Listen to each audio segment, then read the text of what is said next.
दोस्तन जी फरमाइश ते मां साईं जीएमसी जो अदालती बयान आवां पेश करे रहियो आहियां। उम्मीद आहे त क़बूल पवंदो। अरसो थियो आहे त मंसूर जो आवाज़ पुराणो थी वियो आहे।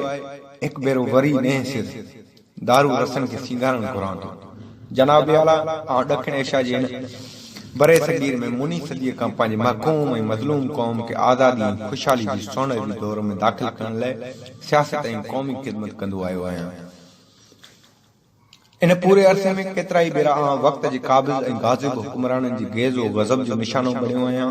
केतिरा दफ़ा उमिर अज़ीज़ जा बहितरीन ॾींहं ऐं साल ज़िंदान जे दीवारनि जे पुठियां या नज़रबंदी में गुज़ारिया अथनि।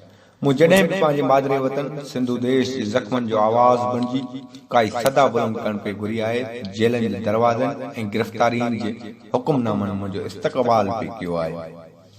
केतिरा ई भेरा त मूं ते खूनी हमला कराए मुंहिंजी हयाती ख़त्म करण जूं साज़िशूं ऐं कोशिशूं बि थियूं। इन सभु कुझु जे बावजूदि मूंखे कॾहिं बि इन समूरे अरसे में कंहिं बि अदालत में मुंहिंजो मौक़िफ़ पंहिंजे देश धरतीअ जो तारीख़ फ़रियाद ऐं पंहिंजी क़ौम जी महकूमीअ जो दास्तान पेश करण जो मौक़ो न ॾिनो वियो आहे। हीउ पहिरियों मौक़ो आहे जो मूंखे ख़ासि क़िस्म जी अदालत में पंहिंजो मौक़िफ़ पंहिंजे देश ऐं धरतीअ जो तारीख़ी फ़रियाद ऐं पंहिंजी क़ौम जी महकूमीअ जो दास्तान पेश करण जो वजह ॾिनो वियो आहे।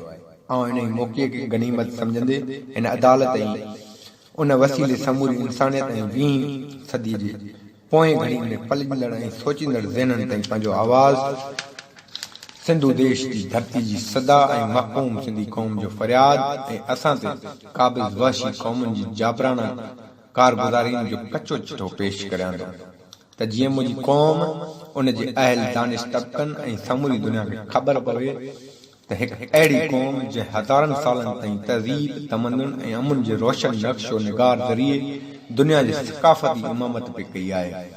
उनखे 20वीं सदीअ जी पुॼाणीअ ते कहिड़ो मुकर फ़रेब ठगी ऐं वहशानी ताक़त जे ज़रिए ग़ुलाम रखियो वियो।